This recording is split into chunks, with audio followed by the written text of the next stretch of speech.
All right. Hello, everyone. Good morning. My name is Jocelyn Rubeck. I am president of CBT's Student Advisory Council here at NEIU. It is my honor to welcome each and every one of you to our annual International Business Conference.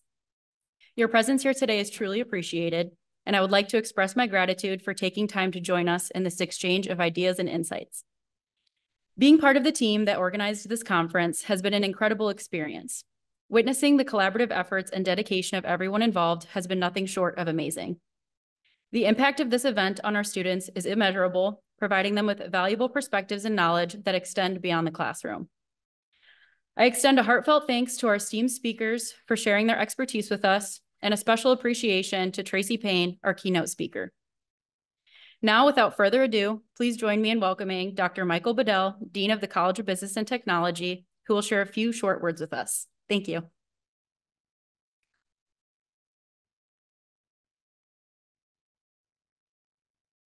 Good morning, everybody. Glad to see you're here skipping classes.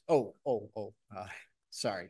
I'm delighted to be here this morning with y'all. As mentioned, I'm Mike Bedell. I'm Dean of the College of Business and Technology. And I'm really proud of this conference because this is the 23rd year that we've done a student-run, student-organized, student everything business conference. And it's taken various themes over the years as it's evolved. And every year there's new ideas for the next one. I'm looking forward to today and on into the future. You know, the whole student run, student organized, et cetera. I mean, what better way to take your business and tech education and apply it? You know, this is a great way to practice. There's a ton of logistics involved. There's a ton of where you must be social. In other words, reaching out to speakers and figuring out how do I, what do I do to convince that person to come in and talk? That's something that, oftentimes we hear our students aren't prepared to do, but, here's one more opportunity where they can practice. And so I just love this conference for that value that it adds to our students each year. I guess the other thing I need to do is take a moment and introduce a good friend, our interim president, Dr. Katrina Bell-Jordan. Her bio is in the program, so I'm not going to read it to you. But suffice it to say, she's been at NEIU for a long time. She loves NEIU like we all do. And she's been a great supporter and a great partner, whether department chair, dean, I guess associate dean, and now interim president. She's been a great supporter of the college, and we thank her for that. So without taking too much more time, I will simply introduce my good friend, Dr. Katrina Bell-Jordan, and ask her to come up and give the opening remarks.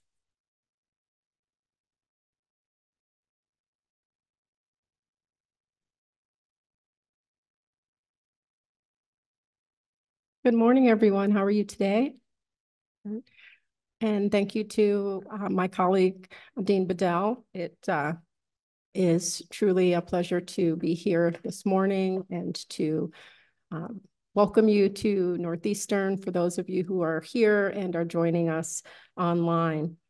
I can't believe it's the 23rd conference over the last 27 years that I've been here. Then for the majority of the time that I've been here, we've had this opportunity for our business students to show their leadership and show their preparedness for the industries that they will be taking. And so being here today in the role of interim president, it is truly a pleasure to welcome our faculty, our staff, and our students and other guests who will be joining us over the course of the day. As Dean Bedell described, this is a really special conference. And each year, the College of Business and Technology does gather industry professionals and experts in the field of international business to participate with our students. And this program is indeed tailored for our students and by our students to increase their understandings of the global business landscape and to assure their preparation for success in this ever-changing and expansive dynamic context. Now, since the launch of the International Business Conference at NEIU in 2002, it has become a key symposium. We are proud that it is one of the university's signature programs. The conference brings together, as you'll see this year, a diverse group of speakers to engage in a diverse array of topics that help our students connect their academic study to their career goals and to equip them with the kinds of skills that we know they will need to thrive, you will need to thrive and grow in your professional lives. Organized by the College of Business and Technology Student Advisory Council, this conference is driven by the energy and enthusiasm of our student leaders, and it elevates the importance of their vision, your vision, for the kind of professional development and opportunities that we know and that you believe will encourage and inspire your growth as professionals. This is truly centered in particular in focusing on creating opportunity for active interaction among students at all levels and across a variety of different business fields to focus on, how they can learn from these industry experts, to provide insights and perspectives, and to share advice, for these folks to share advice that will be formative and supportive of our students' own educational and professional journey. And it's important to note that whether our students are majoring in business, economics, or any professional field, this is a key conference to help support and grow leadership across the spectrum. This year's theme, the 2024 International Business Conference, focuses on the decade that lies ahead and the business world and the global world that we will face on an international scale over the next 10 years. So when you take a look at the program that's online, you'll see that from this year's conference program, there's an excellent lineup of concurrent sessions. And with that, on behalf of the faculty, students, and staff of Northeastern, I would like to thank the leadership and energy behind all of this work and the lineup of talent that you're going to have access to today. First of all, I would like to thank College of Business and Technology Dean Michael Bedell, Dr. Tong Ku, our Assistant Professor of Accounting, Business Law, and Finance, as well as the faculty and staff of the College of Business and Technology for their stewardship of the college and ongoing commitment to advancing the professional development and success of your students, our students, Northeastern students. I'd also like to thank Jocelyn Rubeck, NEIU marketing student and president of the American Marketing Association and CBT Student Advisory Council. She's still back there working even while she's getting her appreciation here, as well as the volunteers. You all don't see the number of folks from across the university who quietly support the development of a program of outstanding speakers and panelists each year. And it's their contributions that make the conference a success as well. As a point of not just college privilege, but personal privilege, as a former mentor and friend of mine as well, I'd like to offer special recognition to the late Durwood Huffler, Distinguished Professor Emeritus of Marketing and Management in the College of Business and Technology, who helped create the annual International Business Conference and served as its advisor until 2017.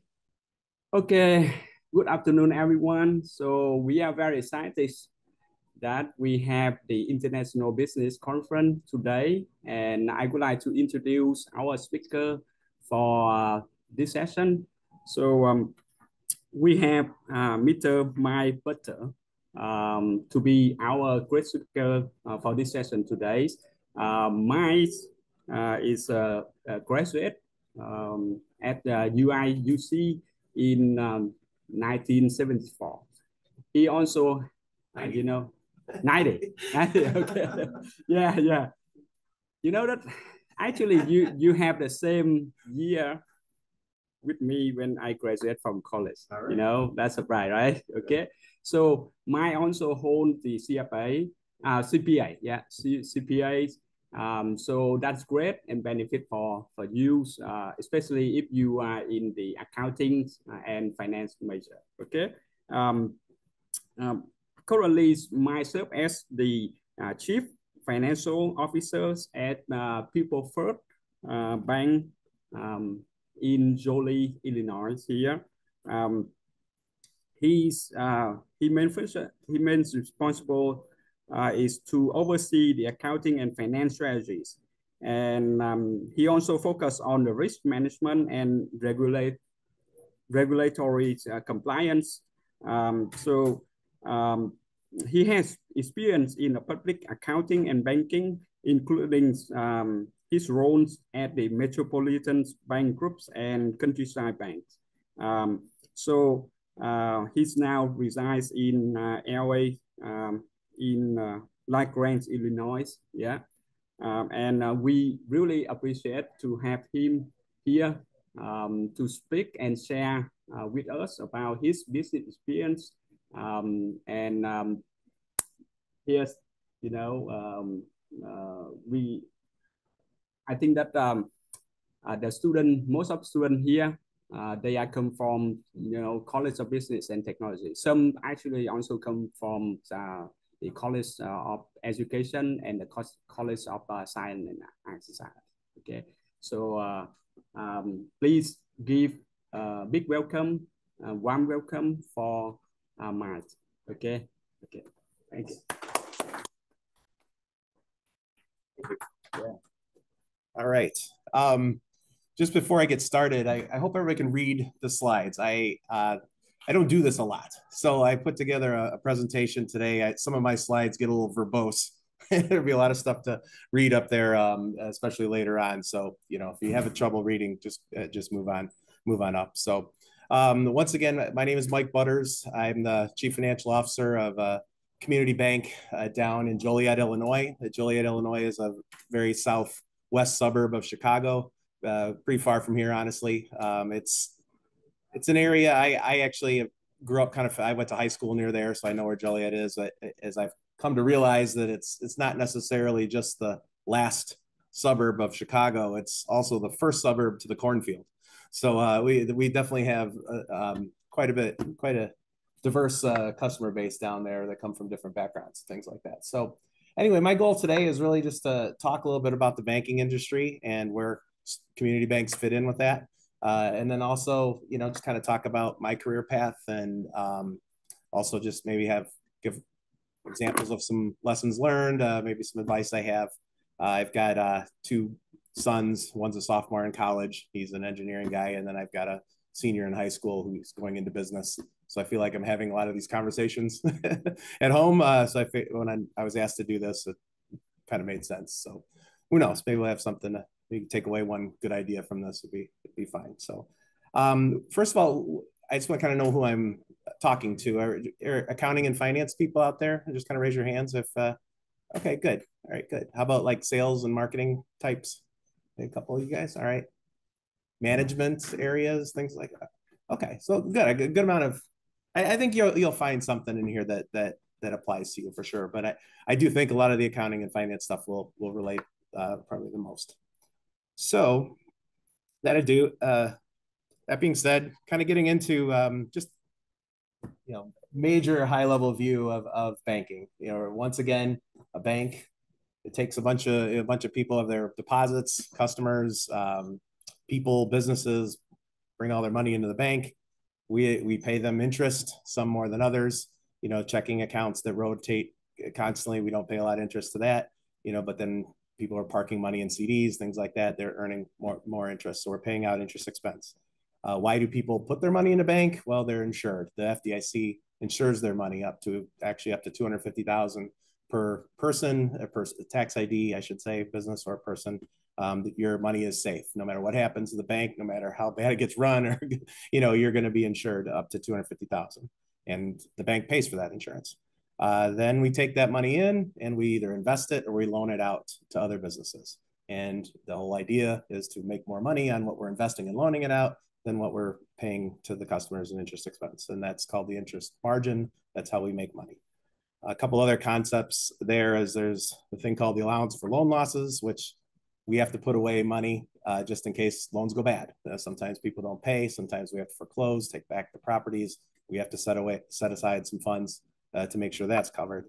And then really the two main jobs that I deal with now as a finance person, it's interest rate management. It's a lot of modeling and predicting the future of, okay, I'm making, let's say my interest margin is around 3.5%. Well, if rates go up 100 points, 200 points, am I still going to be making that margin? If they go down, am I still going to be locked into that margin? Kind of planning for all scenarios. That's a big part of my job. The other part, liquidity management. All the people bring the money into the bank. What if they all want to take it out the next day? Or a lot of people, we've got to be we have to have plans for that to make sure that we can actually cover that if that were to happen. So that's banking about as basic as you can get it. I'm not going to get into a lot of these careers, but these are several ones that are out there. You'll see marketing and sales on here. I don't mean to diminish it by putting it, but this is just, I'm going to talk about the lending and finance stuff next. Marketing is not, for the really creative types, this might not be the industry for you. I mean, I always kind of laugh at you put an ad in the paper and what's the difference? So one week we make the decimal point blue, and then the next time we make the decimal point green. It's just the rates kind of sell themselves. It's not, you're not going to get a lot of creative stuff for banks, but there is obviously, I would say that the term marketing, going out and finding out what markets to advertise to or to get more involved in it. That's definitely important in banking as all the social media stuff as well. These are certainly just more operational type jobs that are out there. Where I really want to talk about is, and the lending area of banking, this is definitely where the salaries are a little higher here. This is where people are making a little bit more money in the lending area. Your concept of a loan officer, a bank would have loan officers. These are folks who know the community, know where to find loans, find deals for the bank. They're salespeople for the most part, going out looking for the loans. The concept of a credit analyst is one that I'm probably going to bring up several times today. I think this is just an outstanding first job or a career to go after, especially for accounting and finance people. The credit analyst, what happens is the loan officer finds the deal, brings it back to the bank. Credit analyst, he or she is the next person. They get to talk with the customer, they get their tax returns, they run credit on them, they get their financial statements, they get all the documentation together. And then they basically put together a memo, could be 2 pages, could be 10, 12 pages. It's basically a big persuasive argument to whoever's going to make the decision on whether or not to make that loan, why we should make that loan. And, so you have to analyze that tax return, kind of come up with what their financial position is now. After we give them the loan, their financial position will be this position. So it demonstrates how they'll be able to actually pay us back, which we want to know. We're getting this loan. Can they afford this? Can they actually make these payments? And then also how it's going to make that company more profitable, or what was it going to do for them? So you're putting together like a persuasive argument, and that goes back to the loan officer. Loan officer goes to the loan committee or whoever, says, hey, I think we should make this loan because A, B, and C. Loan committee reads that memo that was put together by the credit analyst and ultimately make a decision on whether that makes sense for our bank to either extend the loan or not. So it's a lot of financial analysis, but it's really, it's accounting in the fact that you've got to know how to take financial statements and tax returns and put it together. But at the same time, it's also showing what good is going to come out of this. So another thing is you have bank presidents, for the most part, may or may not know this, probably 9 times out of 10 are former loan officers who, you get to the position of bank president, know the community, the area. You also probably at that point have a very strong operational background as well. These are usually pretty well-rounded folks, who are supported by a strong operations person, a strong financial person, and a strong lending person. Something to be more of my area, being a CFO, I've got, there's accountants, like there would be an accountant at every business. Someone's, we're paying bills, we're paying salaries, we've got a 401k plan to administer. We've got fixed assets and depreciation and prepaids and accrual, every accounting thing you'd see at every other business. We're doing that. Controllers, kind of like the head accountant. A financial analyst might be someone who works for the bank itself, help the CFO come up with plans of strategies for the bank. Like, let's say What if we borrowed a bunch of money rather than put out a CD promotion? And maybe we do a bunch of 5-year CDs instead of 2-year CDs. And, just looking at different routes that the bank could take to make the bank more profitable. So it's a little less about customers, more about the bank itself. There's regulatory positions like compliance officer. There's a risk officer who basically goes around trying to figure out everything bad that could happen to the bank and getting us ready for that. And so like in my position, I work for a very small bank. We have 2 locations. There's 30 employees. At my position, I'm probably all of these things. There's literally all those except for internal audit, because obviously that's an independent thing. We outsource that somewhere else. But in bigger banks and bigger companies, these could be whole departments, but they're just different career routes. What I'm going to do now is I'm going to kind of put up a sample balance sheet and income statement up on the board, just so you guys can get a general idea. Let's start thinking like bankers, and then at that point, I can talk a little bit more specifically about small banks and what's facing us. So this is a typical balance sheet, which I can tell you right now looks very similar to my balance sheet of my bank. Banks are often compared against one another in terms of how many assets they have, and we have there's about 250 million. This is in millions, 250 million in assets. So in my scenario before, those customer deposits over on the right, that's all the community and business money that's in our bank. So 205 million worth of funds have come into our bank that we're holding for people. So what do we do with that 205 million? We invest it. And there's 45 million that's out in investments. We've lent out 175 of that, and we've got 15 sitting around at the bank for that. So I'll get into a little detail on that before or later. So the customer deposits, it's a little different with banking. So those of you guys who've taken accounting classes, you may realize there's no inventory on this balance sheet. We don't make anything. So there's no, nothing is in process, or thank God. I hated that part of accounting. Like that was literally impossible for me to understand, like all these variances and stuff. Okay. So this is much easier. But yeah, the idea of like a loan, you think a loan is debt, right? I owe money. I owe a loan. That's a liability. Well, not to a bank. To a bank, a loan is an asset. It's a giant accounts receivable. People owe us money, so that's an asset to us.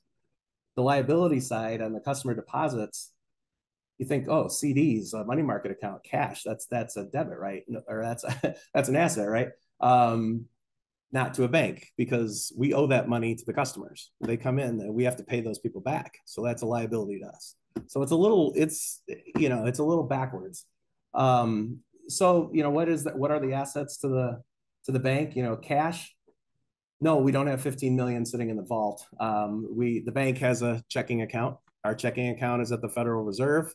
When they talk about where interest rates are, right now interest rates are between 5.25% to 5.50%. That's what they're talking about. We have a checking account at the Federal Reserve Bank where we make 5.25% interest.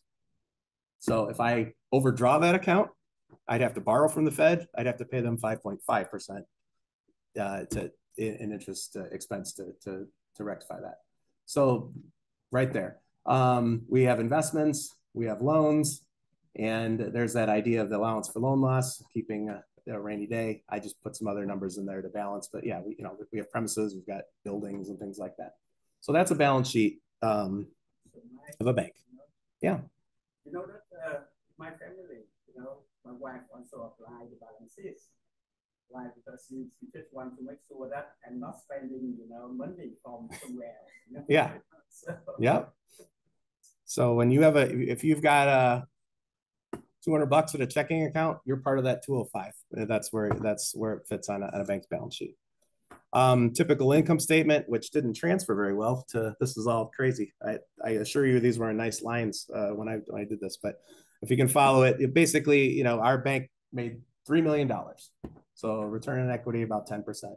So looking at that, we made $11 million in loans and interest income off loans at an average of 7%, made some money on investments. We paid out interest expense of $4 million. Our net interest margin at the end of the day was $8 million. We made about 3.5%. That's that margin we talked about before. Now, after that, we put away some money for a rainy day. That's a 250,000. We made some money on, where the banks make non-interest income like service charges, overdraft fees.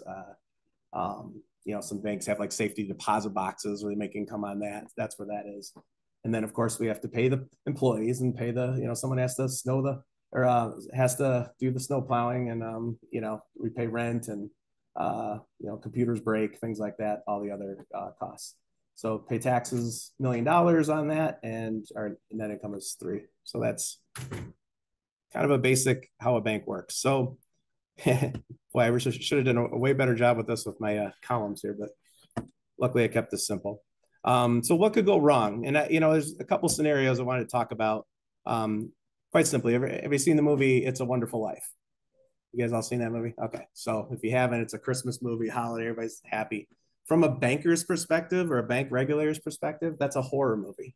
It's horrible. That's what this is the worst thing that could happen to a bank. So I've only seen it once, probably because it was so frightening.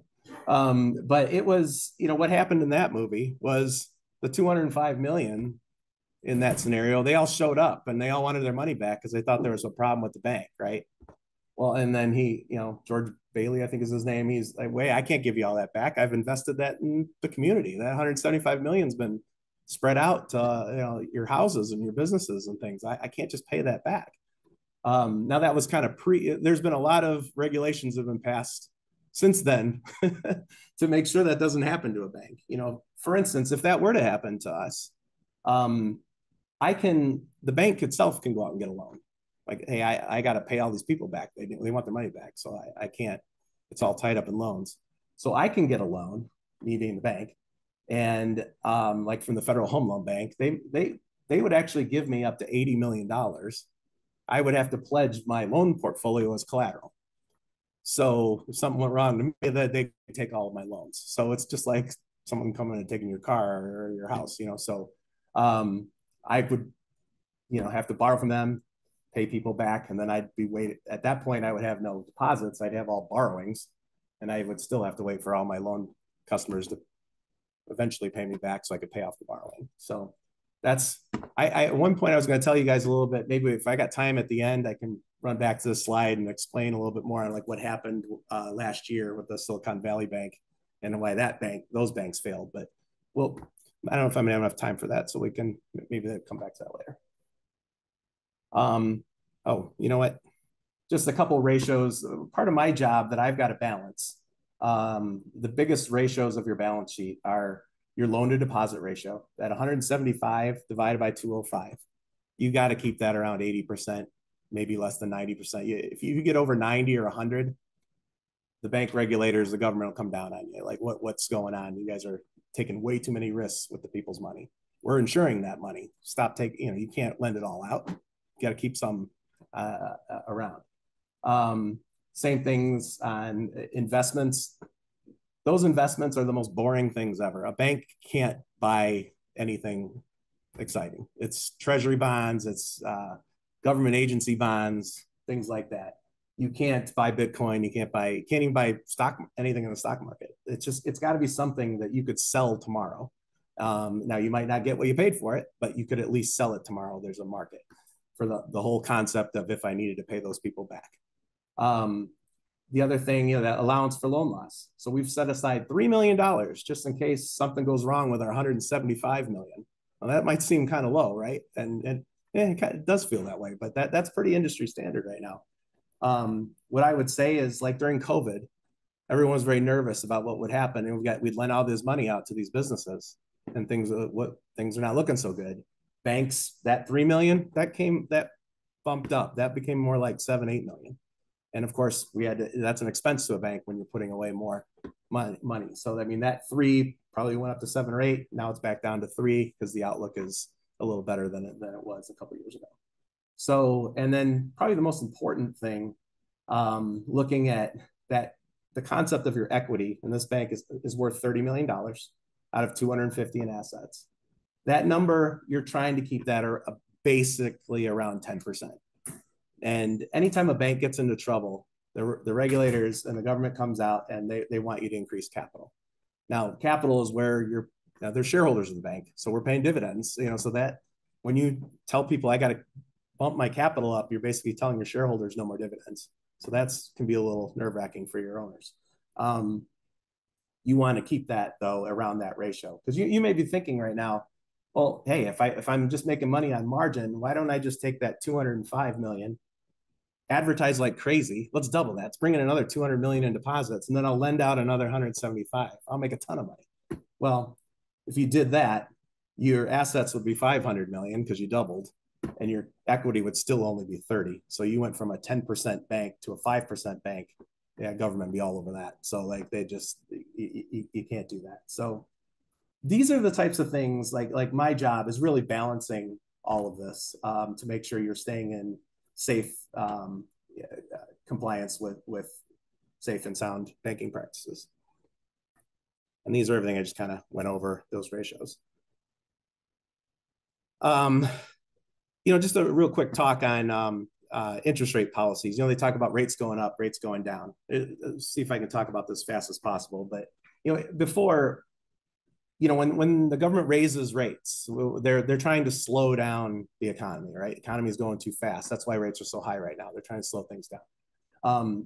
It's really a message directly to the banks, because what they're doing is, let's say on my loans, I'm earning an average of 7%, but I can do nothing and earn 5.25% overnight.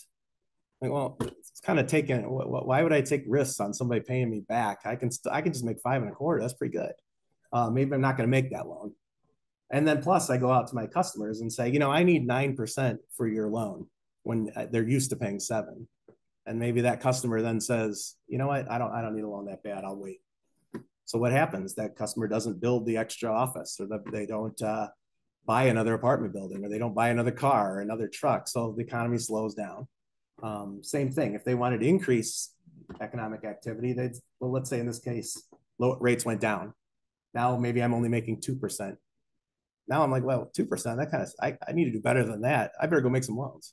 So now I'm actively looking to go out and find customers to raise, get activity going. Same thing with that customer. Maybe they didn't want to loan at 9, but now at 6, okay, now we're talking.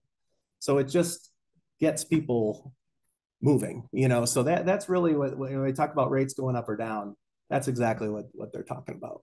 You can see how that would incentivize or de-incentivize a bank or customers to move forward or back. Couple other things about banking. Got the concept of, we talked about the deposit insurance. So, you bring your money in a bank, you're insured up to $250,000 no matter what happens to the bank. Joint account, it's by tax ID. So husband and wife come in, they're insured up to $500,000. You want to put a couple beneficiaries on your account, could be $1 million. So if you guys ever get over 250,000, make sure you take the next dollars and find another bank to put it in. But no, there's ways around that. What happens, because it's insurance, right? The government is giving insurance on your money. So every 18 months, examiners, regulators come out to the bank and they do an review of us, and they say if we're safe. And that CAMELS is an acronym. There's 6 different areas of the bank that we're rated in. And then we get an overall rating. It's a 1 to 5 rating, 1 being the best. There's almost no bank out there that's a 1. You would have to be so conservative and probably not very profitable, but you'd be really safe. Most banks are a 2. If you become a 3, it probably means the regulators there's something about your bank that they don't quite like. Maybe you're starting to get too many loans that are past due, or maybe your capital got a little small. Something that they want you to correct. And as a result, they come out and they increase their audits. Now maybe they come out every year. They come out every 6 months. Like, oh, we don't want that. So it's in our incentive to correct that issue, get back to being a 2. If you become a 4, it means you probably have multiple things wrong. And it's kind of a double whammy there, because not only do you have something wrong, but then they publish that. There's a report that goes out that everybody can see that this bank is now under an order, and that scares customers, and that makes it, you don't want to be a 4. Because customers get nervous. We're in the trust and confidence business. They start that 205, that starts going down. Uh-oh, we don't want to be borrowing money. So, because borrowing is expensive. Yeah, so that's, you know, just like anything, it's an insurance premium. You know, those the higher, if you got a 1 or a 2, you pay less in insurance than if you're a 3 and a 4. Just like car insurance, it just means, you know, you got less accidents, you pay less insurance.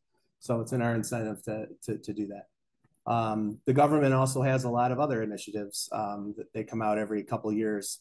There's a lot of consumer compliance rules out there. You know, we can't, I can't even imagine what banking must have been like 50, 60 years ago, brain longer than that. You know, like, you know, if you overdraw your account, you know, we can't charge you a $200 fee because you're overdrawn by $8.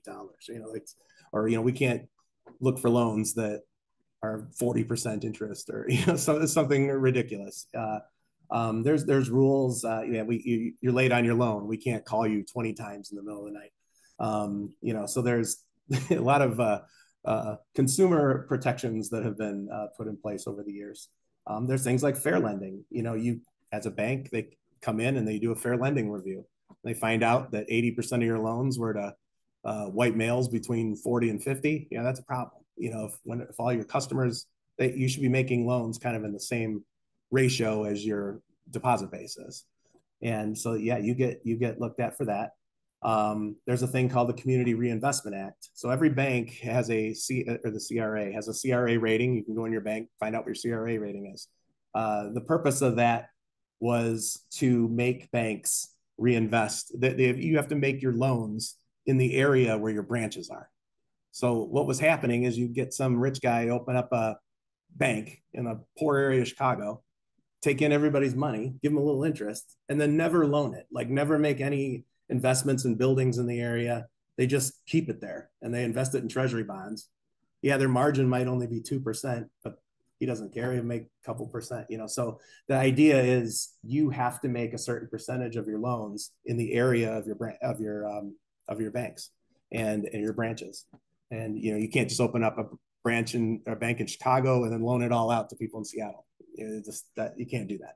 So that's a headwind, or you know, things that you have to consider when it's not just this land of going out and making unlimited interest income off people. If you want to, I thought that this, I'm gonna do a quick Google search. I don't know if any of you guys have phones. That if you do a search on iBankNet, you can see a whole list. You guys can do this now if you want to, but of how many banks are really in Illinois right now, and you'll just it's hundreds. We actually have more banks in Illinois per capita than I think we're the second most in the whole United States. And you'll see a list of banks that go on and on and on. And the biggest bank in asset size in Illinois is BMO Harris. That's $201 billion in assets. Now that's just the United States preference or presence. BMO is actually the Bank of Montreal. It's a Canadian bank. Go all the way down to the bottom. The lowest one was 14 million, the St. Marie State Bank. I looked up St. Marie. There's 244 people live there. So I guess they all must have $40,000 in the bank. Nah. I'm going to guess one guy's got 11 million and the other 3 is scattered of the other 243 people. So you'll find us in there. PeopleFirst Bank. We're 252 million. You know, we're way down there. And, you know, I told you before, like there's 30 people that work at PeopleFirst Bank. So, you know, when you're looking at the landscape, and if you like banking, there's a good place to start. You know, you want a mailing list of where to send resumes and things like that. You know, there's a good spot. If you want to look at all the banks in America, Chase has the most in assets at 3.3 trillion. And, you know, I can tell you right now, I just can't think that big. I don't know what that looks like. They have, I forget, hundreds of thousands of employees. You know, every job that I put up there earlier is probably a department of thousands of people, you know. So that's why when the head of Chase talks and he's on CNBC, everybody listens. You know, that he's got his hands on quite a large amount of assets in this country. So now you kind of understand banking. I want to kind of get into community banking or small banking, as I would say. And I'm just going to go over some of the challenges. And the biggest challenge of working for a small community bank is technology. We are so behind. You know, you guys all use Venmo, Zelle. Okay. Like my bank doesn't even have that. Like we don't even offer that to customers. We're going to get it in June. That's how behind we are. You know, so we don't have our own research and development teams. We don't have giant IT departments that come up with cool products. You know, so as a result, everybody goes and banks with Chase, and they bank with the cool, have the cool bells and whistles because they're awesome. I mean, they just are. We're behind. It just takes us a while to get caught up. The other thing is that back in the old days, like having a bank in your town was important. It was convenient. Like this is where I go on Saturday morning, do my errands. I just go over there and do. Now nobody goes to the bank. It doesn't matter where your bank is. Your bank's on your phone and on your laptop. So it's that whole idea of building a branch to be convenient is gone. And some of these banks that have been around for years really are kind of overbuilt now. They have too many branches. Nobody goes there. So they only have a couple people working in them. And on top of that, when you actually go in your bank, it probably means you have a problem. So that whoever's there better be an expert. So you might only have one guy working there, but you better know everything about tax accounting and because people who come into the bank, usually it's, someone died and they're trying to figure out who inherits the money. They've got a trust. They're trying to divide the money among places. They're trying to make some move that their accountant told them to do to minimize taxes. So you can't just have somebody sitting behind a desk. They got to know what they're doing. And people who know what they're doing cost more. So to a small bank like me, sometimes it's hard to find people who really know their stuff. Hence, and I'll get into this a little bit later. If we were to hire somebody for these types of positions, we're not hiring the person right out of school. We're hiring someone from a larger bank who maybe been doing this for 6 or 7 years. So, just because we don't have the resources to train them that quickly. Just a reality of being small. And to piggyback off that, we have less employees. Our departments are small. We barely can afford a compliance officer. So you're definitely not going to hire anybody who's the assistant compliance officer. That's not even in the cards. So advice. Try to throw that out here when I can. If you're interested if the idea of working for a smaller bank sounds great, and I'm sure it will after this presentation. Long term, it's a great idea, but you probably should work at a larger bank first. Develop your skills. Be like, hey, someday I'm going to the smaller bank, but boy, because we do tend to hire from the bigger banks. That's where the people let somebody else train them, and then we can get them because we need them at expert level quick. Not all jobs, but most of them. Some other challenges, the guy who comes in, he's got $2 million. Well, okay, what am I supposed to do with him? But there are ways to do that. So if you actually have over the 250,000, there is a program out there. It's totally great. It's called CDARS, ICS is what it's called. And we basically trade your money with other banks. So you end up getting full insurance on your money. But that requires us, we have to belong to a network. We have to pay fees to get into that network. Just another expense that a small bank has to take. What if this awesome deal comes in and some guy wants a $10 million loan? Like, well, wow, that's huge. We'll make a ton of profit off that. That sounds great. The problem is there's something called the legal lending limit. So a bank like us, that 30 million in equity we had, you can't make a loan more than 25% of your equity. So for us, that would be $7.5 million. Now, that's a high number. Like a bank like ours, we're basically around 30 million in equity. Our largest loan is like $4.5 million. So what you have to do is basically find another bank and you can partner with them. It's called a loan participation. So like in that case, if someone came in for 10 million, I may have a friend who works at another bank. I'll sell half that loan to that guy. Customer doesn't even know, so 5 million's with me, 5 million's with them. Customer makes their payment to me. I cut it in half, send them the money. They make half the interest. I make half the interest. These things happen. And a lot of banks are doing that. That way we can service that guy who has, or that person who has a bigger deal that we can't quite afford.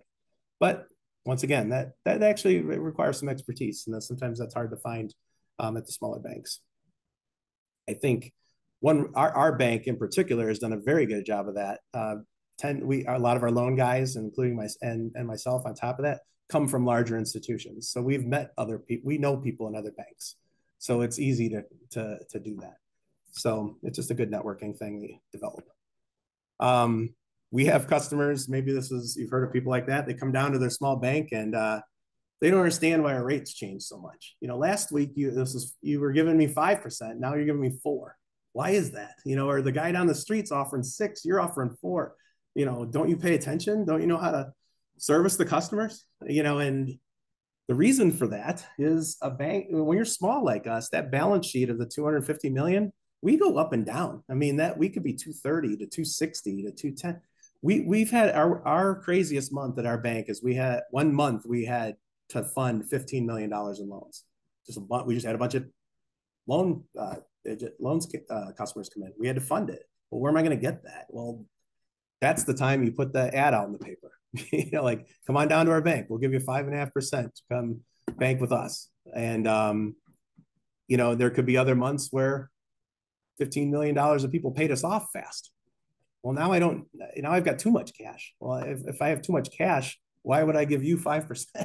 You know, now the smarter, the more, you know, there are a lot of people with a lot of money, particularly older folks, who literally shop from bank to bank. They just kind of move. They get this. You know, they understand that sometimes, so they put together a menu of 8 or 9 banks that have been friendly to them in the past. They probably call them every time their loan or their CD comes due, and they go to wherever bank that is.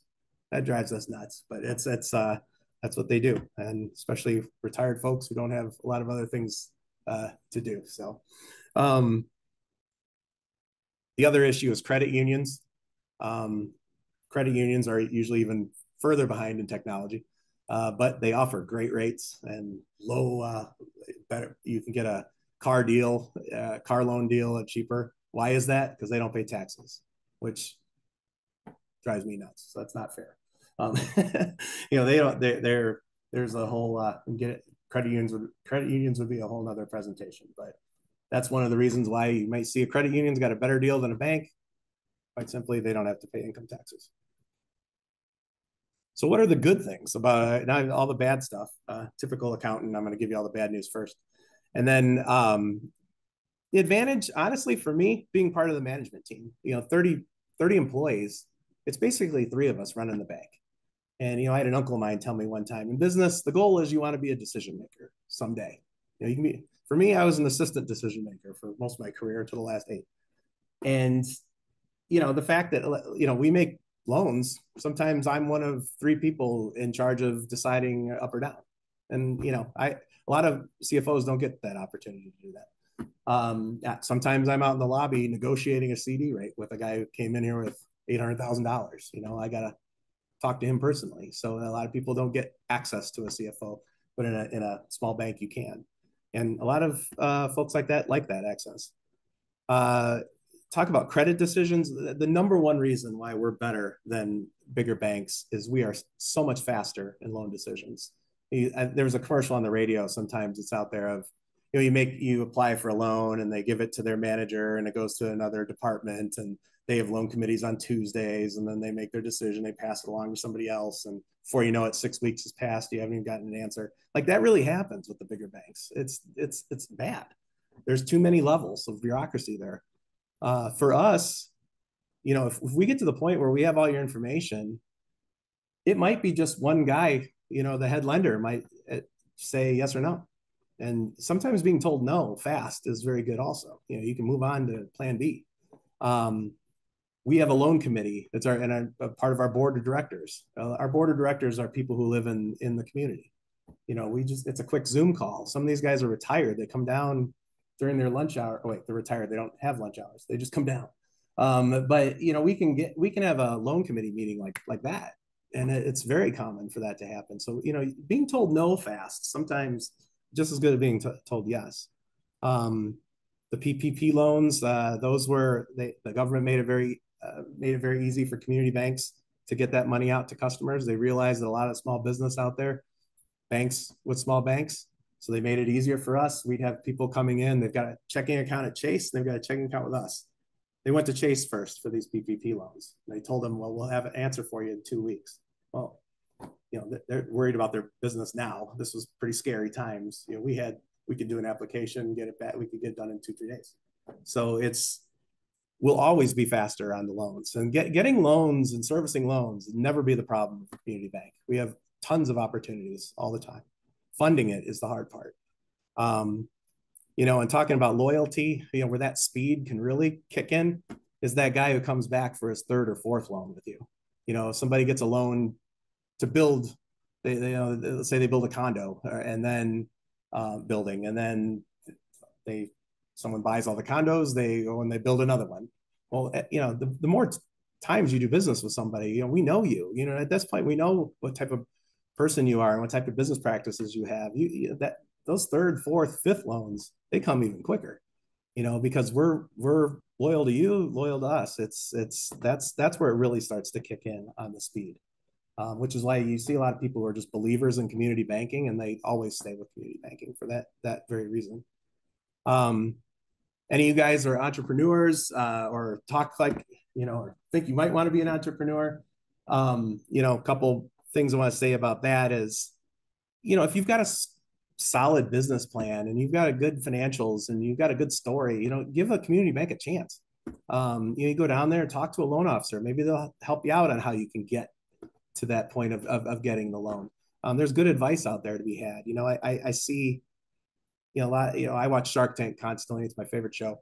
It's sometimes you hear where they'll talk to one of the contestants, say, where'd you get your first round of funding? And they bring up all these like fintechs and online company I've never heard of, you know, crowdsourcing and whatever. It's not GoFundMe, but something like that, you know. I'm thinking like, God, how did they get that money? Did they have to give up equity? Did they pay like 20%? You know, it probably was maybe easy to get it, but it might have been a better route to just go and talk to a banker and figure out how you can get that accomplished. And, you know, one thing I learned very early is, you know, when you're putting a business plan together and want to get that loan, you're making a deal with the bank. You know, you got to keep that in mind, that you got to do something that's good for the bank and good for you. Because when we're analyzing a loan, you know, we're not only we looking at it, can you pay us back? You know, it's like we want if this loan makes the company succeed and go from A to B to C, ultimately that's better. That could be a repeat customer to us. That could be, you know, everything. It's a deal. Like both sides need to win. Now, yeah, are we trying to squeeze a little bit more interest rate out of people? Sure, you know, but so are the customers, you know. So, but for the most part, you know, it's really striking. It's making a deal. And when you get to that mentality, you'll be able to find success with a bank. Also, you know, terms could be better than what you might find online. And the bottom line is, you know, if I had to make one major point for today, that, you know, when someone gives you a loan and gives you financing, that really is you got to view that as a compliment. Someone or a bank is having faith in you. You know, they have faith that what you're asking for is going to take you from A to B. And, you know, if someone gives you that faith and shows you that confidence and you make that deal with that bank, what I can't stand is we make the loan to the business, and then where do they go? Where do they bring their deposit account? You know, they bring it to Chase because they love their awesome technology. It's like, really, like you couldn't just do without one. You know, we'll get caught up eventually, but you know, we're not that far behind. But you know, a lot of customers, they keep their checking accounts at the big banks and they go for their loans at the small banks. And that's hard for us, because then what we have to do is we're stuck with CD promotions and paying high interest to people, you know, on CDs and things like that to fund these loans. You know, or if some of these businesses would just keep their money at the bank, it would be better for us. So I know a lot of people don't want to feel sorry for banks, but for the little banks, yeah, maybe you can find a little reason. But that drives me nuts, that people banking at a different place than where they got their loan. So some predictions for the future of community banking. You know, I think you're going to stop hearing that word community bank, and it's going to be more like small banks. To me, I already call it that anyway. I mean, who cares where the bank is? We talked about that earlier. I mean, I could probably bank at a bank in Idaho right now. It wouldn't matter. You know, it just as long as they have a cool website. So you know, now if I need to talk to them, that might be an issue. But even like us, you know, PeopleFirst Bank, which quite frankly is not the best of names, but you know, we're not the First State Bank of Joliet, or, you know, we're not tied to a community, so we could really expand our market presence. I think if, you know, you look at that list of banks in Illinois, if you went to that website, I mean, there's tons of consolidation. It's going to keep happening. A lot of those banks downstate, they've got 12 employees. It's owned by one guy. He's 90. He's ready. They're just ready to cash out. A bank is not hard to sell. It's coming up with the right price. But there's always going to be someone ready to buy your bank. I just think at some point all those little banks are going to get gobbled up by somebody, and it might even be better for people for the most part. But I do think you're going to see more of that. And you still see, you saw more of it years ago around Chicago. It still happens, but boy, it was really happening, maybe 15, 20 years ago. Other problems for a smaller bank, the government keeps increasing regulations, and the more the costs of compliance keep getting higher. That hurts a smaller bank when we don't have as many employees. Fraud prevention, gosh, I mean, we spend so much time looking at our customers' activity, someone identity thieves and cyber criminals. And I mean, people are out to just rip people off, and taking elderly abuse and people trying to take advantage of senior citizens. And I mean, we spend a lot of time, really looking at weird behavior behind the scenes. So, we can make that phone call, say, hey, you normally make a deposit of $3,000 a month. This month you made a deposit of $16,000. What's going on? Things that someone getting into their online banking, stuff like that. So that just keeps getting worse and worse. There's not a lot of people in the banks that you see when you go in there, but there's a ton behind the scenes working in some corporate Death Star somewhere, looking at fraudulent activity looking for fraudulent activity on people's accounts. And yeah, I mean, I think in time, I think you're going to see the banks maybe, if you can develop like a niche in something, where maybe you're really good at safety deposit boxes, or you're really good at trust departments, or you're really good at truck loans or certain industries, almost like credit unions, but banks. I think those will probably end up being where we're headed someday. That's really all I'm going to talk now on banking and where community banking fits with that. I just want to, spend really the rest of the time. What time are we at? Are we at quarter till, or am I reading that? Okay. Just a little bit more about my path and how I got here. I'm going to try to focus this a little bit more on folks like yourselves who might be looking at your first jobs in the next couple of years, or first business jobs, or wherever you're at. I'll try to give some advice if I can. I was unlike Dr. Overstairs, thought I graduated in 74. I graduated in 94. Most of my family was not in business at all. I come from a family of all educators. They're all teachers, social workers, nurses. I mean, nobody is in business. I've got a couple uncles. I was just kind of a math kid in high school, figured I should probably go into business. I was one of the reasons I'm into accounting. I'm a total sports guy.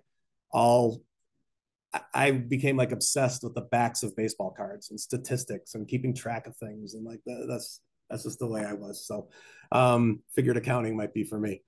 I didn't know, I knew I wanted to be in business and was going to try accounting. Accounting for me was all about, I just didn't want to be unemployed. Like I knew if I'm an accounting major, there's a whole section in the want ads that says accountants. Like, well, okay, I'll know where to find a job. But I didn't know if I wanted to be an accountant for a school district or a place that makes washing machines or a restaurant. I just wanted to be an accountant.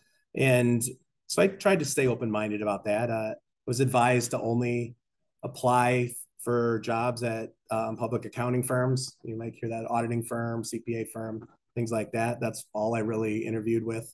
Was hired in a smaller accounting firm, was there for 6 years. That's where I passed the CPA exam. And, one word of advice is a couple of years on your resume working in a public accounting firm will always look great. Even if you don't pass the exam, people they see a public accounting firm on your resume, always going to look good. And one of those reasons is it's a hard job. I mean, I worked crazy hours when I worked in public accounting. I mean, crazy, like I remember one check I had 80 hours of regular for 2 weeks and like 82 hours of overtime. I'm like, well, what was I doing? But I was young and didn't have a family and, just kind of lived at work. But, you do, that's extreme. That's not, I think they've taken steps to make sure people aren't killing themselves. But they used to reward you with like more vacation time in the summer because most of the work is January through April. And then it's like the summer comes along and, go get out of here, take vacation, so it was kind of seasonal that way. But you just have to understand when you work for a CPA firm, you're going from client to client to client. You may work doing some accounting or tax work for a restaurant for 2 weeks, and then you move on to the next client and you're working on a school district, or then maybe you're in a manufacturing company or a finance company, things like that. It's the variety of it. You learn what you like and what you don't like because there's nothing permanent about it. You just kind of go from customer, client to client to client. And for whatever reason, for me, I just started getting assigned to banking clients more than the rest. And I realized that, when you audit a bank, which is what we were doing, I mean, think about that bank before. The number one thing an auditor does when they audit a bank is look at loan files, because the worst thing that could happen to the bank is if all the loan customers decided not to pay. So, you go into I would go and do an audit of a bank, say I'm out there for a month. I mean, I'd be looking at 8, 9 loan files a day. Is this a good loan or a bad loan? Is it a good asset or a bad asset? And when you look at loan files, what you're really doing is, what are people doing with money? I didn't come from that background. So, seeing somebody who got a $100,000 loan, or they had $100,000, they were able to borrow $500,000, bought an apartment building, owned it for 5 years, and then, increased their wealth. And then we're in a position 5 or 6 years later to buy a second apartment building. And you see all that on paper, like what those forms that the credit analysts put together, and you're reading people's stories. I'm like, I had no idea how to do that, not from my background, so it was fascinating to look at that. And really when I made the decision at one point, I didn't want to be in public accounting forever. It was 5, 6 years in. I did know that what was best for me was to get into banking. That's where my experience was. So I should probably go work for a bank. What I didn't know is, do I belong in an accounting department of a bank, or should I maybe be a loan officer? They both sounded interesting. So I talked to my clients, hey, why are you a loan officer? How'd you get to this point? What do you like about it? Same with the accounting people. That was probably my first real shot at networking, and it was 5, 6 years into my career, but just helping me make that decision. The reason I left, I went to work for my biggest client, mainly because I knew I wanted to be in banking, and also because the guy who hired me, I knew him from being his auditor, and I knew that this was somebody who I wanted to work for, who could teach me, who could, take me to the next level I wanted to go to. I was probably going to work for him just as much as I was going to work for this company. Was his right-hand guy, basically assistant CFO. I was 28 at the time. And this is common in public accounting. A lot of people don't make it more than a couple of years in public, and that's fine. You put in your 2 years or 3 years and then take that experience and move on. It happens all the time. And then they don't mind that also when you go to work for an actual customer of theirs, because they just want to keep the client, and now that they have another insider at the client, it's almost a better relationship. I changed jobs at 36. I'd be a right-hand, like assistant CFO of another bank, which is a little smaller, 750 million in assets. This was where I was working during the Great Recession, and it was horrible the whole time. We just saw everything that could go wrong in banking. This was when, all the loans went bad and foreclosures were happening, and we're taking back properties. And, I saw people, we had investments that became worthless, and, government was all over everybody. And, you saw the shareholders being asked to put more money into the bank, and it was a very stressful time. But, I learned a ton, that's for sure. And both those CFOs that I worked for were just outstanding mentors of mine. They took an interest in me. My first CFO, I always say he's actually the same age as my dad. He was kind of like a network father figure. My last CFO, he was kind of like a network older brother. He's like 6, 7, 8 years older than me. But both these guys just took an interest in me, and were never threatened by me, and really helped me continue to develop professionally and put me in positions to keep learning. And you don't find that everywhere. And that was a big part of my success for sure. 43 years old, 2016, I went become a CFO at that. Now for PeopleFirst Bank, 115 million. It's like I went from 2.5 billion to 750 million to 115 million. So smaller and smaller and smaller. Now we're up to 250 in the last 8 years. We've grown. Like I said, $250 million bank. That's 30 employees, 9 board members, 3 executives. It's very diverse and wear a lot of hats. Some lessons that I've learned to pass along. I think one, when you're a former auditor, like banking is a highly regulated industry. We're always being examined, audited. People are coming and looking at us. When you used to be an auditor, it helps. You're not as intimidated by these people. You know their purpose. Their questions they're not just here to hassle you. They're actually, for the most part, they're looking for issues that you can improve on. You work back and forth with them so everybody is happy. But that was one good thing about being an auditor first. When I was, like I said, my first bank, it was like the glory years of banking in the 2000s. We were buying banks, we were acquiring, getting bigger, we were making tons of money. It was awesome. Countryside, the opposite. Everything, Great Recession happened and everything was doom and gloom constantly. But that was going through both of these times. That's what I think kind of helps build wisdom, realizing that things can go bad sometimes. And that was very helpful for me in my career. During those bad times, I really learned the lesson about the CFO position in general is, when things were bad, the CFO of our bank was the unquestioned leader of the organization. It was like the loan officers were like deer in headlights. They couldn't believe all their loans went bad. What do you mean? We made all these loans. They were great deals. No, sorry. A lot of them went bad. Maybe you weren't such a genius. And it was kind of, but you had your CFO leading the way, like black and white decisions, like we can't do this because of this. We can't do that. And sometimes, those of you who are accounting people, you know what I mean. You're probably a little bit more of a black and white thinker than maybe some of your friends who might be more, dreamer types, but, I really realized that, the CFO and a lot of times in bad times has to step up to be the leader, to be, usually the most realistic people. You can't be a yes man. I mean, I find that out at my current job all the time. My president CEO and I are going back and forth at each other all the time, because they're trying to make profits and I'm trying to save us from the pit, So, I'm also trying to make profits, but it's you can't. They're paying you to be a yin and yang, and that's where what happens there. They're not paying you to agree with everything they have to say, and you have to take unpopular stances sometimes as a result. And the number one thing I was taught is you're ultimately every decision you're making is you're protecting or enhancing the value of for the shareholders. It's always comes down to the people who are the shareholders of the bank. You don't want their shares to be worthless. You're constantly protecting them and doing what's best for them. To get specific on advice, I figure maybe you guys like a little bit of that. I will say right now, if you're an accounting major and you think you can pass the CPA exam, you just need to work in a CPA firm, period. Go find one. Now, I know the big firms hire from the big colleges or whatever, but you know what? Go work at, Fred and Jim's accounting firm. Like go there, work there for a year or two. They still, it's about their clients, not them.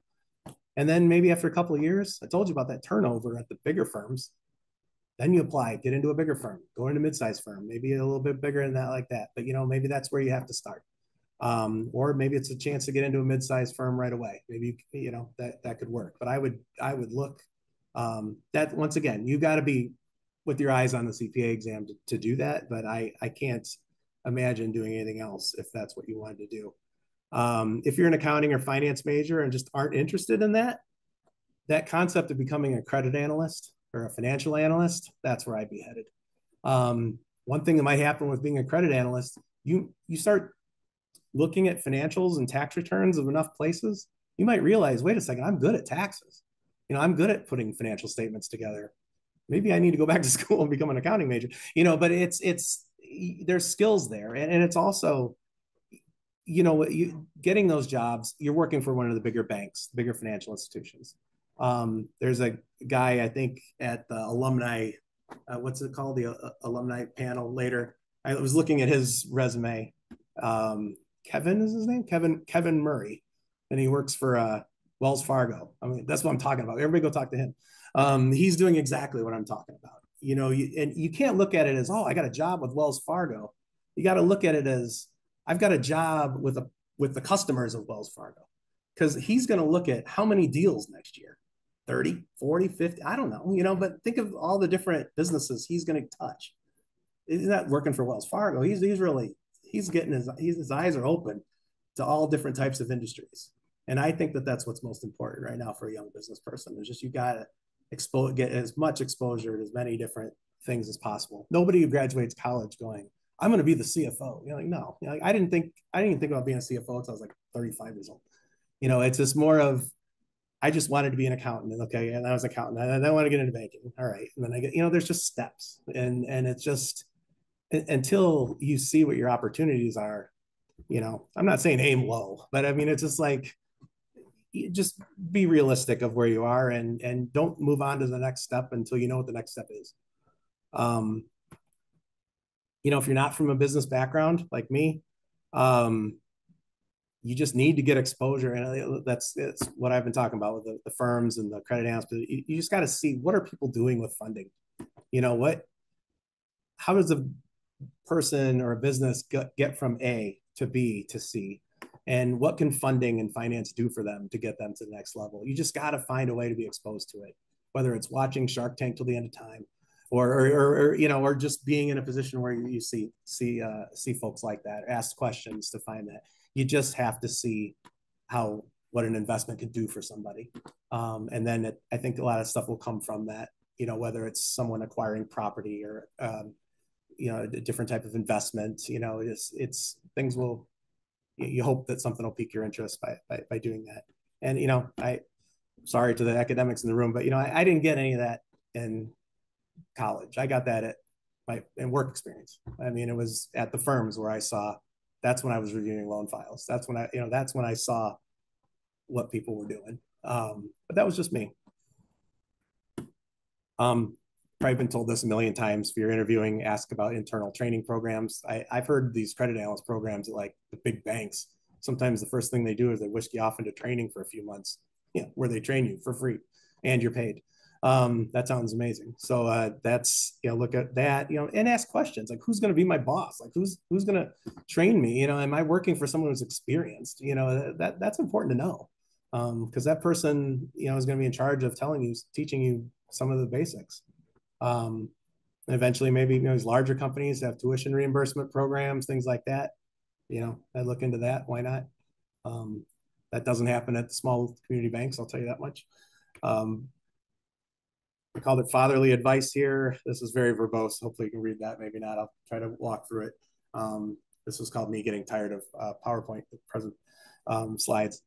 But yeah, I mean, I think advice and things that happened to me, just being open-minded or where your career might go. I mean, like I said, I had no idea what industry I wanted to get in. I mean, when I was interviewing for accounting firms, it is a true story that there was a accounting firm.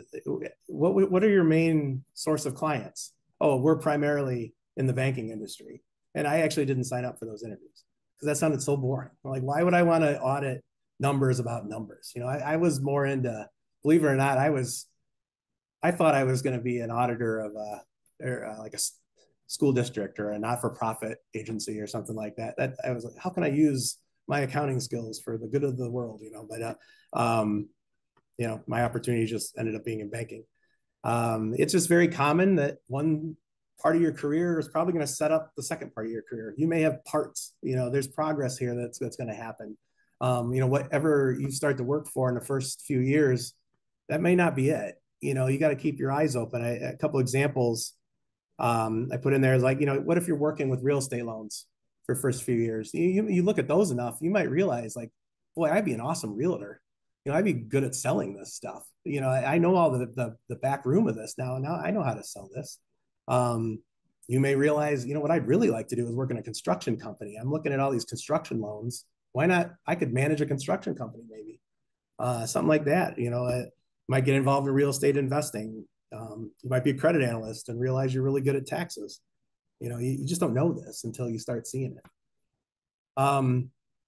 One thing I think that feel I've done a good job in my career is just everywhere I've been, I focused on professional development and feel like, am I getting smarter at this job? I think a lot of people, unless you're, you know, I'm not talking to the management majors, but, you know, don't be lured, don't be excited because you're 25 or 26 years old and you're in charge of a department of 20. Like, oh, that sounds great. But all you're really doing is learning about the people who work in your department and trying to motivate them to get. Now, like I said, if you're a management person, I'm not talking about that. But, you know, I think I forced myself to always be the right-hand person of the person I wanted to be. And it didn't mean, I didn't need to be in charge of anybody. I just needed to be learning from that person all the time, you know, and be put into positions where I'm constantly, I feel like I was learning my industry, learning what my coworkers were doing, rather than worrying about how many people I was in charge of. There's time for that, you know. When you're in your 50s, you can be in charge of everybody. Now I don't want to learn anymore. No, I'm kidding. But it's that time will come. It's just going to be a while, you know. So be open to that. It's my last slide, I promise. You know, just be open to mentorship. I know that's hard to understand. Maybe you haven't. If you don't understand it, maybe you just haven't met a good mentor yet. But I have been blessed with mentors. You know, whether it's been, and it was the two CFOs that I worked for were just, I owe them everything in my career. They just believed in me, showed me. You got to know what the next level looks like before you can go for it, you know, and until somebody shows you that and is not threatened by you and cares about your career advancement and things like that, it's invaluable. And, you know, you'll know it when you see it, but be open to it. You know, a lot of people in there, you know, you might go for get to a job and they say like the big issue right now is the people in their 30s and 40s aren't talking to the people who are in their 20s. Like there's a big issue there. Like, well, that kind of has to go both ways. You know, like first of all, the 40-year-olds don't know how to talk to someone who's 20. They just don't. It's hard, you know, but they do understand when someone cares and they understand when someone's working hard, and, you know, stick to some of those basics and try to take a chance in having a relationship with somebody who might be able to show you some stuff. That's hard because, you know, I don't know, it's hard to, you got to have that personality to do that and take a chance, you know, but it could be worth it. I look at even my own career. I took over, you know, I'm 51 years old. The CFO who I took over for is now on the board of directors at our bank. You know, he's older than my father. You know, when I started working here, I viewed him as a new colleague. You know, I to this day am asking him for advice and things like that. I think part of it is I was the oldest in my family, so I don't have like an older brother or anything like that. I feel like I'm just constantly seeking out people who are a little older, a little more knowledgeable than me. It's just been something that's come natural to me, and it doesn't stop, and you can always learn something from somebody. So anyway, that's all I have. I talk really fast. Hopefully, maybe there's one little piece of advice in there you can cling to, but I don't know. Does anybody have any questions about anything? All right, great. No. Yes, sir.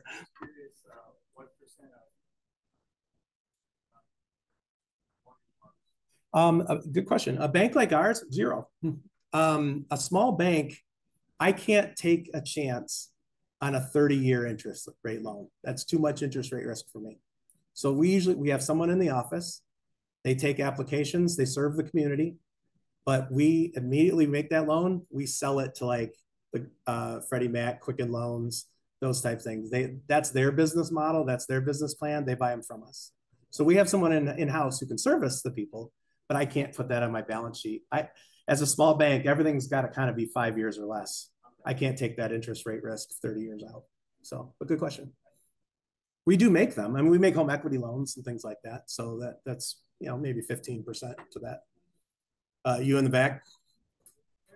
Yeah, you said earlier that if a community bank, obviously, won't be insured up to a certain amount, maybe some ridiculous amount of money. Yeah. You split it off with another bank. Yes. do you usually split it up with other community banks, or are you looking for a larger bank that would be a little bit more protected in the market? So obviously, theoretically, if it's multiple community banks and something happens in the greater faster, both banks would suffer the same issue here. So what happens to that loan? You say that the customer has no idea. Yeah. As far as he knows, he's just working with you, but you're working with Yes. Joe and Mike and Tim. Yeah. What happens to that when that loan, other loans is something? If that loan went bad, yeah, we're all in trouble.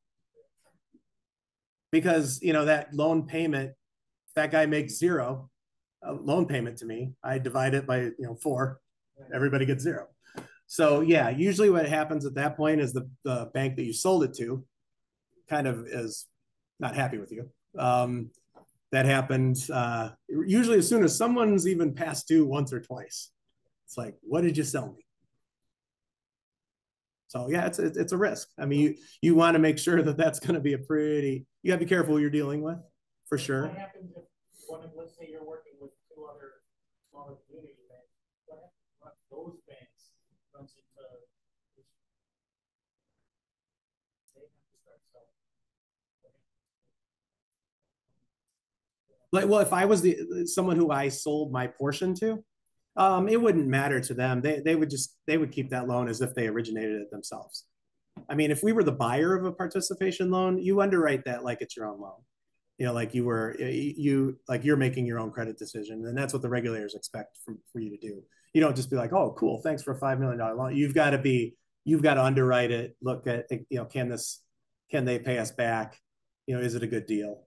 So yeah, if you're down the chain, so to speak, and something happened to you, that might end up being one of your better loans because you didn't make it. If your bank is in trouble and you didn't make that loan, probably a smarter loan officer in another bank made that loan. So anyway, good question. That happens, a lot in the small banks, that's for sure. Anybody else? I mean, are we, any of us seniors here? Are we ready to hit the job market yet? Or are you guys any seniors? Yeah. Okay. So you nodding your head over. You almost sound like have you worked for a bank before? I do work. I could just tell in your eyes. Yeah, like she knows what I'm saying. Seriously, I actually picked up on that. Okay. Mm-hmm. They call me universal bank. Mm-hmm. Like teller and yeah. Yeah. Well, one thing that you're missing out on at a bigger bank is like the finance department, the lending department, all these other cool parts of the bank aren't at your branch, aren't they? They're at some corporate Death Star somewhere else. Yeah. So you're not really seeing all that, but yeah. Yeah. That's amazing to me. They're like, wow, that's incredible. So, okay. Anyway, well, I know I'm up against my time, but thanks guys. This was great. So, oh, and another one? Did I miss the question? No, I thought you pointed. So, okay. All right. Thank you.